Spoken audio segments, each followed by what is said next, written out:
¿Qué ves cuando el cine ya no te invita a luchar por ideales, sino a obedecer lo que no deberías? Cuando no entretiene, sino que te adoctrina. ¿Es Los Cuatro Fantásticos una historia de superhéroes o un ensayo encubierto para acostumbrarte al sometimiento a cambio de protección? Y si el verdadero villano no fuera Galactus, sino el sistema que dice combatirlo, ¿qué estamos compartiendo con los más chicos cuando ir al cine significa exponerlos a un discurso político que se les instala desde temprano en la nuca, sin que lo noten? En este video, además de cine y analizar la película como tal, voy a hablarte de todo eso y mostrarte que incluso lo que parece más inocuo, más inocente, no busca hacerte pasar un buen rato, sino acostumbrarte, dirigirte, y no de la forma que imaginas. Lo que viene a continuación es una crítica luego de ver la película y es una crítica con spoilers, así que si la quieren ver todavía, frenen el video cuanto antes porque en cualquier momento voy a decir cosas que les van a adelantar mucho de la peli. Ya subí una reseña sin spoilers en el canal, así que esta es para profundizar en algunas cosas sugeridas en ese video, en el cual fui lo más neutral posible, tratando de señalar aspectos positivos y negativos como para que cada quien ponga en la balanza y decida si ver la película o no, sin tanta lectura ni tanto análisis. Dicho eso, ya me despreocupo y empiezo con lo básico, con lo que es apenas la superficie. Pero si te quedás hasta el final, vamos a atravesar esa superficie y entrar en algo que muy pocos han notado y que nadie se ha atrevido a decir. Un subtexto, escondido a plena vista, cosido en cada plano, que no solo cambia por completo Los Cuatro Fantásticos, sino que te hará cuestionar la forma en que mirás cualquier película. Una vez que te enteres, ya nada será lo mismo y no va a haber vuelta atrás. Sin rodeos, sería que la película no está mal en su integridad, digamos, ¿no? En su cuestión de ¿es una película? Sí. Técnicamente funciona. No es memorable ni destaca entre el montón, excepto quizás por sus rasgos estéticos, que se nota que en eso le pusieron todas las ganas, todas las ganas. Si se busca algo colorido, dinámico, con escenas de acción y repleto de efectos especiales, tiene un estilo muy molón. Muy molón, es una propuesta que va a gustar a mucha gente visualmente. En comparación con adaptaciones previas, posiblemente esta resulte más agradable para una buena parte del público. Y no digo que sea mejor, insisto, es una película que no es mala como película, pero tampoco voy a decir es buena película, en cuanto a que sea una excelente película ni nada por el estilo. Sino que tal vez apunte a un público que se siente más a gusto yendo a ver una película para chicos que tiene el aspecto, la estética, de no ser tan evidentemente para chicos, que tiene algún tipo de atractivo para adultos. Una iteración que se propone como más seria, al menos desde un aspecto visual. Dicho eso, aclaro que de seria no tiene nada en absoluto. Y desde ese ángulo hasta podría decirse justamente que la versión con Chris Evans como la Antorcha Humana sigue superando a la actual con Pedro Pascal y Vanessa Kirby, precisamente porque no se tomaba en serio y era bien ligera, con ganas de ser así, mientras que esta intenta ser más profunda y emotiva sin lograrlo, quedando a medio camino entre ambas orillas, la de la ligereza y la seriedad. Si digo estas cosas es porque hay que resaltar los aspectos positivos cuando se va a volcar tanto en otro sentido, y eso ya viene. Así que, como formalidad, vale destacar estas cosas, vale destacar el diseño de sets y la dirección de arte que aportan un aire refrescante, algo distinto de lo habitual, aunque con un aspecto no muy alejado del de la autoridad de variación temporal de Marvel, pero en tonos completamente distintos y con una estética más coherente a lo largo de todo el diseño de objetos que aparecen en pantalla. Desde el casco de astronauta hasta el teclado, las pantallas, la lámpara del techo, todo tiene una unidad estética, siguiendo un mismo parámetro visual, que se podría decir retrofuturista, que es la terminología que se está usando, diría oficialmente, que realmente le da un toque agradable y distintivo, fácil de identificar a simple vista y muy atractivo para los sentidos. Se dice que se asemeja a la estética de los supersónicos, del dibujo animado de Hanna-Barbera. Yo no diría eso, o sea, es algo que parece que ha dicho una fuente y ha repetido un youtuber muy conocido, al menos sé que de Critical Drinker dijo así, y es fuente de referencia para muchos clones, sobre todo de habla hispana que hablan cine, y que le copian al tipo pretendiendo críticas con sarcasmo e ironía. Y como él dijo eso, parece que todos lo repiten. Francamente creo que no, creo que eso es por copiar, pero la verdad es que lo único que comparten es una estética sesentosa, algo bien de los años 60, y el setting, el ambiente, si bien podría estar inspirado en eso, incluso no me extrañaría que dijeran, sí, mira, diseñamos esto pensando en tales dibujitos, y yo qué sé, no se le parece, si uno lo mira, podrá tener algún tipo de marco de referencia, difícilmente sea que una cosa evoque la otra al ver la película, ¿no? Sobre todo porque los supersónicos tenían habitualmente un entorno espacial limpio, despejado, mientras en este caso hay una ciudad atestada de cosas llena de edificaciones. Insisto, es un look retro como de ciencia ficción futurista de los años 60, así que ¿qué estética va a tener? Es como que digan tipo, sí, tiene la estética de revistas de ciencia ficción de tal época. Y sí era la estética que había en esa época. O sea, es un estilo retro futurista, porque evoca los años 60, donde estaban justamente todos estos dibujos animados y productos que tenían esa misma estética. Y de hecho es de la década de la que proviene el cómic original, con lo cual tiene sentido que la estética vaya por ese lado. Así que no me parece que haga falta que diga que una cosa evoque la otra, porque en realidad las dos remiten a lo mismo. Y esto lo menciono simplemente para señalar esta cuestión de, evidentemente hay mucha gente que repite a otra gente y que no está aportando un criterio o un razonamiento de la cosa, sino que está imitando y punto. Quizás sirve, quizás no, pero me parece que son coordenadas que ya van indicando cada vez más eso. Acá ya tengo que empezar a mezclar porque me cuesta hablar de los aspectos positivos de la película sin que vengan atados a sus fallas. Pero antes de entrar en eso, quiero dejar en claro, no es una película que yo recomendaría ni se la haría ver a alguien. Aún así no es necesariamente mala si lo que se busca es simplemente llevar a los chicos al cine para que se diviertan un rato de un modo bastante sano dentro de todo asumiendo que justamente a los chicos quizás el mensaje se les pueda disipar después. Para un público adulto puedo decir que la versión anterior, no la del 2015, sino la del 2005 y 2007, quizás contemplaba más a esa audiencia adulta, porque si bien la trama apuntaba a un público muy joven, al menos contaba con Jessica Alba y Chris Evans que ofrecían cierto apelativo, al menos sensual, para los adultos. En esta película eso no está y se extraña a Jessica Alba, sobre todo. Pero dejando las comparaciones entre versiones por un momento al menos, comenzando por lo bueno que tiene la película, entre el reparto se encuentra Paul Walter Hauser, que hace de El Hombre Topo, un personaje grotesco, físicamente deforme, obsesionado con su mundo subterráneo y que odia a la humanidad por haberlo rechazado en los cómics. Hauser le da al personaje una dignidad que evita el tono ridículo que fácilmente podría tener. Lo favorable está en el inmenso carisma de Hauser. Es uno de esos actores que parecen estar siempre a punto de robarse la película y de hecho, en pocos minutos, diría segundos incluso, de metraje, logra dejar más huella que otros personajes con más tiempo en la película. Un papel lamentablemente diminuto, pero que suma muy buen rollo. Hablando del elenco, creo que funciona bien en tanto permite ver la película sin dificultad. Pero no es muy acertada ya de por sí la elección de los actores para cada papel. Hay algo que no termina de encajar en tener a Pedro Pascal interpretando a uno de los tipos más inteligentes del mundo. Él actúa su papel, sí, pero en ningún momento resulta convincente dentro de ese registro. Más bien transmite un aire algo perdido, como si estuviera fuera de su elemento. O sea, hay actores cuya sola presencia ya impone el tono justo de alguien con un intelecto privilegiado. Como puede ser Anthony Hopkins, como era Alan Rickman o Christoph Waltz ahora, incluso John Krasinski había estado bien como el señor fantástico en esa espantosa película de Doctor Strange, pero Pedro Pascal no es uno de esos actores. Su porte y sus gestos delatan a alguien demasiado emocional como para proyectar frialdad o cálculo. Atravesando la película, sin encarnar del todo a personaje, se apoya más en levantar las cejas o adoptar una pose como si estuviese en una sesión de fotos más que en otra cosa. Cada vez se parece, como dije también en el video corto y no puedo sacar esto de la cabeza, cada vez se parece más a un Troy McClure en desarrollo, uno de esos tipos que en algún momento uno se va a poder encontrar en alguna parte diciendo tal vez me recuerden de películas como Los Cuatro Fantásticos. Pero bueno, quizás no sea culpa suya, esto es un punto a tener en cuenta y acá empieza a deslizarse el trasfondo de la película. Que tal vez no sea culpa del actor, sino que tal vez el papel le exige justamente hacerse a un lado y dejar que otros brillen. Esto contrasta con Vanessa Kirby, que encaja mucho mejor en papeles de mujer fatal o espía, con un aura más sugerente e intrigante que como madre de familia. Sus expresiones funcionan mejor en personajes ambiguos, de los que no se sabe si son buenos, malos o doble agente, o directamente como femme fatal de un film noir. Ubicarla como madraza protectora es sinceramente un tiro desde muy lejos del aro. Y quizás justamente fue escogida precisamente por ese tono, justamente más de porte de líder, que es lo que vamos a ver después, más adelante en la película. Pero es el rol que le toca ocupar, no el de madre, sino el de líder mundial, directamente. Más allá de esto, los personajes carecen de química entre ellos. Por más que hayan intentado forzarla en entrevistas, Pedro Pascal y Vanessa Kirby toqueteándose visiblemente entre ellos para ostentar una intimidad que posiblemente no exista, pero en la película no se ve, no se transmite en pantalla.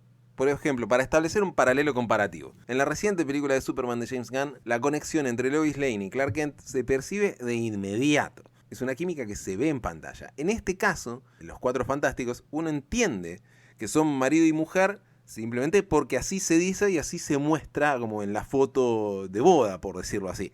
Pero no hay un desarrollo de ese vínculo ni una cercanía perceptible, excepto porque sabemos, porque el guión nos dice, porque los personajes mencionan de entrada, que hay un hijo de él en el vientre de ella.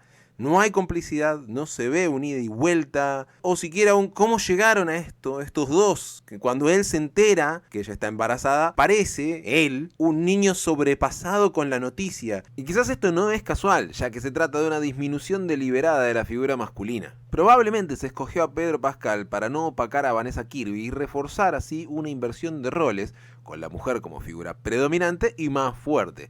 Es posible incluso que se les haya pedido actuar en esa clave de desconocidos, evitando cualquier chispa entre ambos, para borrar cualquier atisbo de vínculo heterosexual más allá de las etiquetas.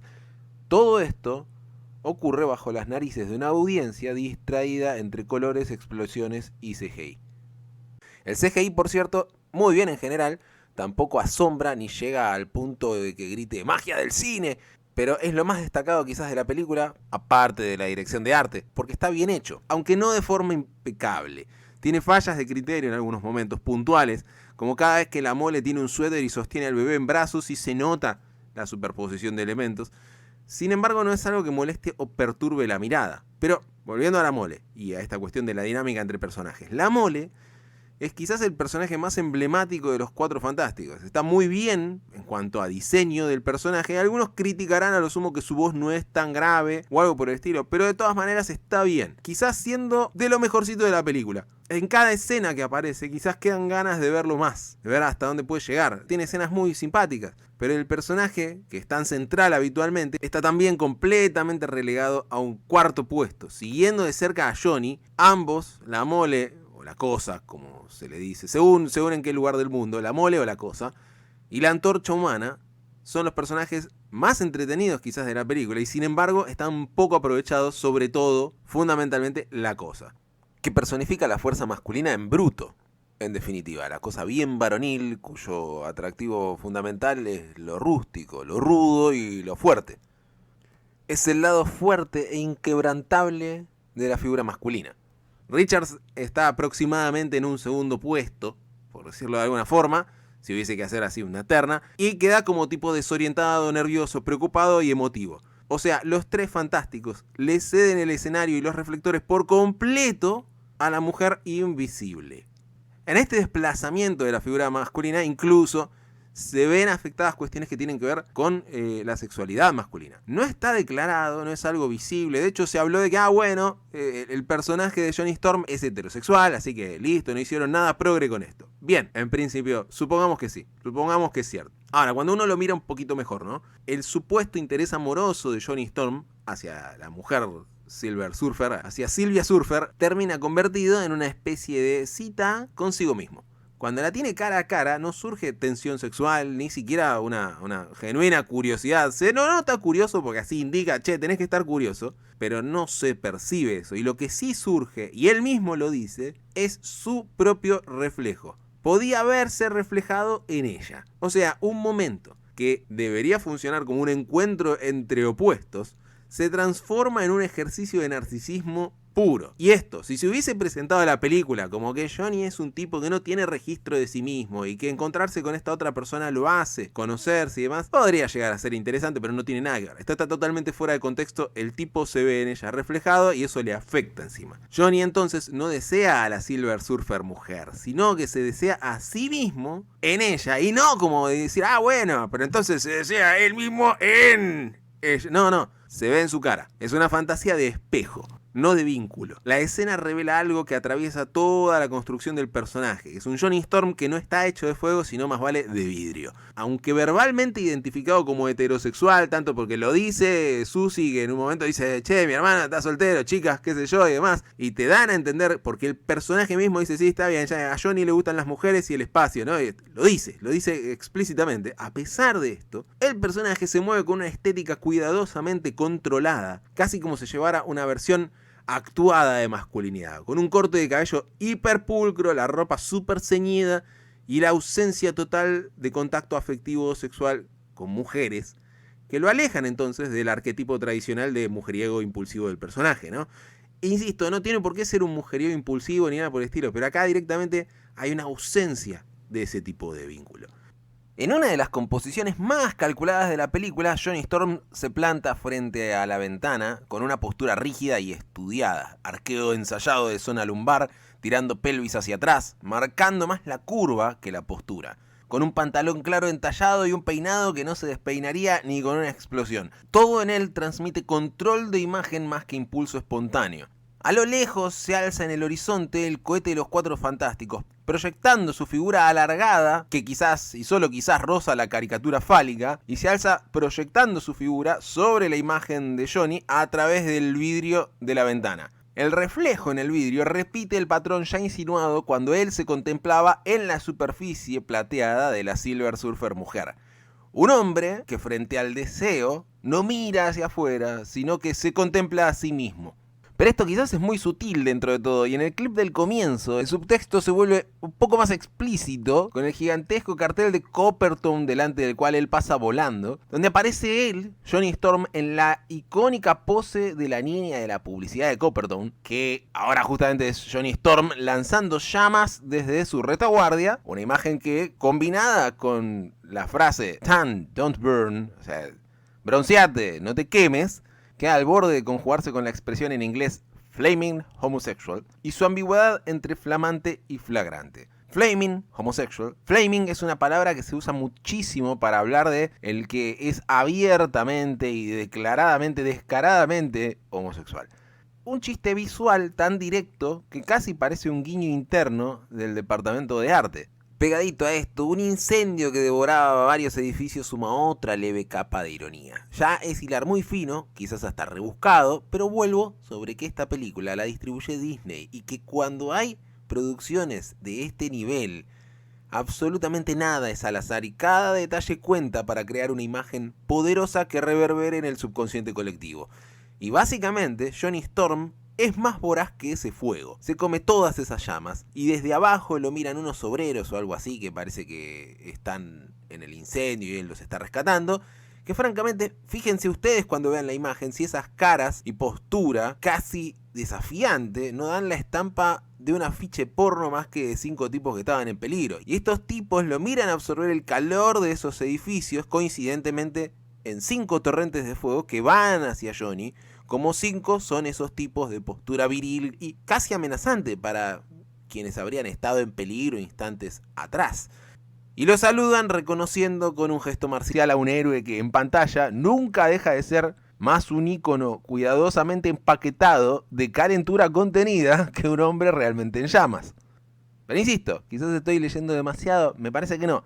Me parece que con el cartel de Copperton y con el look del tipo a lo largo de la película, la forma en la que se lo presenta, donde se dice que es heterosexual, en ningún momento tiene siquiera un roce con una mujer. Pero en fin, creo que estas son escenas que muestran el deseo del personaje, un deseo que no permite nombrarse, encapsulado en un personaje que parece más niño contenido que hombre en ebullición. O considerando la superposición de imágenes con el cartel de Copperton, niña. Johnny es una niña. Así, la clave que tiene la película, la clave que encierra a los Cuatro Fantásticos, empieza a tomar otro matiz. Uno que conecta directamente con el juego que Marvel y Disney parecen estar jugando. Y no hay que ir muy lejos para ver cuál es. Hace poco lanzaron Thunderbolts, donde un equipo de ex proyectos del gobierno estadounidense y de la Rusia comunista o de la Unión Soviética se enfrentan a un hombre naranja de cabello rubio que de pronto adquiere un poder ilimitado sobre los ciudadanos. ¿Y cómo lo detienen? Con el poder de la empatía. Todos unidos, una metáfora bastante transparente sobre un socialismo que se organiza para impedir que el hombre naranja acumule demasiado poder. Viéndolo así, casi era obvio que en los Cuatro Fantásticos no le darían a su propio hombre naranja, a la mole o la cosa, un papel tan protagónico. Y quizás pueda parecer exagerado o hasta cómico, pero no lo es. En una escena que no altera en nada la trama de la película, la mole, la cosa, Ben Grimm, camina por las calles de Nueva York, y levanta un Volkswagen Beetle, un escarabajo de Volkswagen, el auto del pueblo de la Alemania nazi, y lo levanta frente a unos niños de una escuela que lo observan tras una reja ornamentada con la estrella de David. Su gesto, el gesto de Ben Grimm, es ambiguo. Es entre el juego, pero la amenaza, porque en definitiva no deja de ser preocupante. Está revoleando un coche en dirección a los niños. Suena que si se le escapa un pedazo o algo, se rompe el auto, puede salir volando hacia ellos realmente. Hay algún peligro, por más imaginario que sea. Amaga entonces con arrojarles el vehículo, pero en ese acto queda anulada su fuerza, porque queda en juego. La potencia bruta masculina que encarna queda en una virilidad que en lugar de imponerse se disuelve en una mera ostentación superficial. Y sobre todo eso se enfatiza frente a los encantos de la chica, de la maestra judía que sale a su encuentro. Y digo maestra judía porque en definitiva también después está en la sinagoga y lo recibe como preguntándole si busca orientación espiritual. La escena en que se encuentran traza un paralelo con la figura del hombre naranja, precisamente acusado de ser un nuevo Hitler y a la vez señalado como débil ante Israel, país al que se declara su aliado con un favoritismo casi emocional. El subtexto marca al hombre como el opresor capaz de blandir el poder destructivo, la fuerza, pero al mismo tiempo lo ubica como marginado, porque con toda su fuerza no deja de ser el monstruo excluido, que solo encuentra aceptación, validación, en la alianza con la mujer que representa las minorías históricamente despreciadas.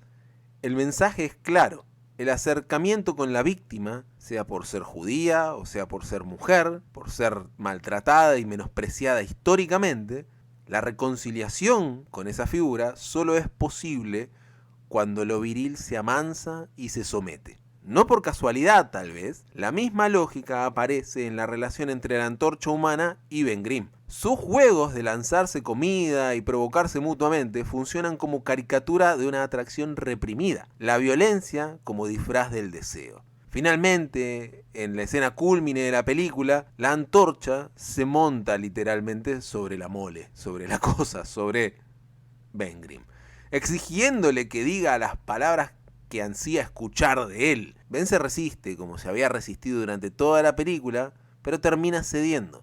Entonces ahí, el monstruo fuerte y el muchacho en llamas, figura del deseo juvenil marcado por la dificultad de asumirse, representa otra clase de víctima de discriminación, de hecho, que obtiene su satisfacción finalmente de su oso barbudo.